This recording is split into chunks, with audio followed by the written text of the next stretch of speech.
ආයුබෝවන් ශ්‍රී ලාංකික කතාර අපි YouTube WhatsApp Facebook TikTok නරඹන මගේ ආදරණීය යාළුවනේ ඉතින් ඔන්න විදේශගත අපේ ශ්‍රමිකයන්ට හොඳ ආයෝජනයක් ගැන කියන්නයි මම අද ඔයාලට කතා කරන්නේ. ඉතින් ඔන්න අගනා ඉඩම තනි හතරස් ඉස්ලාම ඉඩම පොඩ්ඩක් පෙන්නන්නකෝ බලන්න ඉඩම. ඉතින් මේ ඉඩම තනි හතරස් ඉඩමක් අගනුවරට ළඟ මේ කියන්නේ කොළඹට කිට්ටුයි. මේක වැලිවේලියට කිලෝමීටර් එකමාරක්. වැලිවේලියට කිලෝමීටර් එකමාරයි. නුවර පාරට කිලෝමීටර් 4යි. නුවර පාරට හරියටම කැන්ඩි රෝඩ් එකට කිලෝමීටර් 4යි. වැලිවේලිය ටවුමට කිලෝමීටර් එකමාරයි.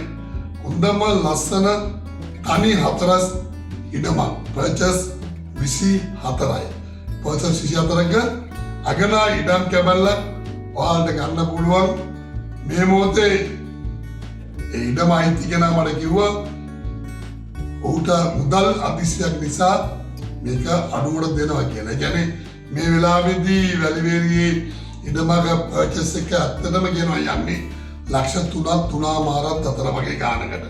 නමුත් ලක්ෂ 2.5කට 2.60කට වගේ මෙන්න මේක ගන්න පුළුවන්. ඔයාලට ධම්මම ඔන්න කතා කරන්න පුළුවන් මෙන්න මේ දුරකථන අංකයට 076යි 231යි 80යි 72 කියන දුරකථන අංකයට. මම නැවතත් කියන්නම් 076යි 231යි 80යි 72 කියන මේ දුරකථන අංකයට ඔයාලට පුළුවන් කතා කරන්න.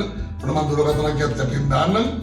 ඒ දුරකථන අංකයට කතා කරලා ඔයාලට පුළුවන් මේක ඔන්න කෙලින්ම ඉඩමේ අයිතිකාරත් එක්කම කතා කරලා ගන්න. කිසිම බෝකර් කෙනෙක් නැහැ.